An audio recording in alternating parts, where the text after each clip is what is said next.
കൊട്ടാരത്തിലെ വിഷു എന്ന് പറയുന്നത് പ്രതീകാത്മകമായി മാറുന്നുണ്ട് എന്ന് തോന്നുന്നുണ്ടോ? ഈ കാർഷിക വൃത്തിയുമായി ബന്ധപ്പെട്ട അതിൻ്റെ വിഭവങ്ങളുടെ ലഭ്യത മാത്രമല്ല, നേരെ മറിച്ച് പണ്ട് ഒരു പൂർണ്ണ അധികാരമുള്ള ഒരു തറവാട് അല്ലെങ്കിൽ ഒരു കൊട്ടാരം എന്ന നിലയിൽ നിന്ന് പിന്നീട് ഇന്നത്തെ ഒരവസ്ഥയിലേക്ക് മാറുമ്പോൾ പ്രതീകാത്മകമായി മാറുന്നു, ചടങ്ങുകൾക്ക് വേണ്ടിയിട്ട് വിഷു ആഘോഷിക്കുന്നു എന്ന രീതിയിലുള്ള ഒരു തോന്നൽ അമ്മയ്ക്ക് എന്തെങ്കിലും ഉണ്ടായിട്ടുണ്ടോ?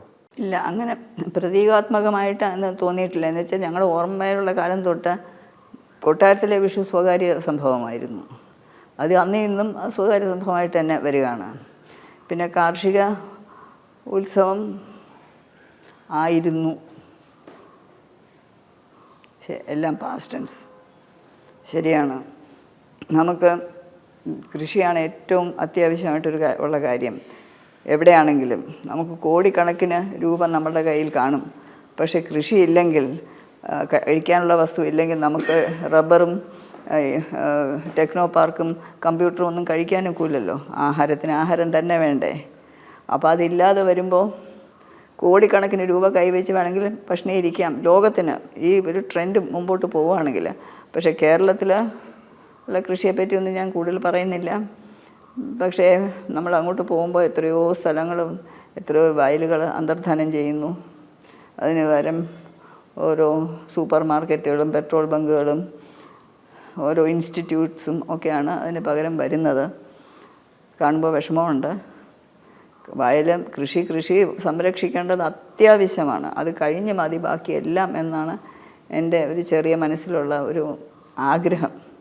ഈ കാർഷിക മേഖലയുമായി ബന്ധപ്പെട്ട് തന്നെ പറയുമ്പോൾ വിഷുവിനല്ലാതെ ഓണത്തിന് ഇവിടെ ഗോത്രവിഭാഗത്തിൽപ്പെട്ട ആൾക്കാർ ഇവിടെ വന്ന് കാണിക്കയായിട്ട് അവരുടെ കാർഷിക വിഭവങ്ങളൊക്കെ സമർപ്പിക്കുന്ന ഒരു ചടങ്ങുണ്ട്. അത് ഇപ്പോഴും യാതൊരു വിധത്തിലുള്ള തടസ്സവുമില്ലാതെ ഇന്നത്തെ തലമുറയിലുള്ള ആൾക്കാരത് ചെയ്തു വരുന്നുണ്ട്. അപ്പോൾ ആ ഒരു പാരസ്പര്യം, ഇപ്പോൾ പണ്ട് കാലത്തുള്ള ആൾക്കാരൊക്കെ പറയുകയാണെങ്കിൽ ഈ മേലാളൻ കീഴാളൻ എന്നുള്ള ബന്ധം, അത് തമ്മിലുള്ള അന്തരം എന്ന രീതിയിലുള്ള പല സോഷ്യൽ ഇക്വേഷൻസ് ഒക്കെ വെച്ചിട്ട് ഇങ്ങനെ താരതമ്യം ചെയ്ത് പറയാറുണ്ട്. പക്ഷെ അങ്ങനെ വിമർശിക്കുന്ന ആൾക്കാർ പോലും ഒരുപക്ഷെ കാണാത്ത അല്ലെങ്കിൽ കണ്ടിട്ടും കണ്ടില്ല എന്ന് നടിക്കുന്ന രീതിയിലുള്ള ഇത്തരത്തിലുള്ള ചില ചടങ്ങുകൾ കൂടിയുണ്ട്.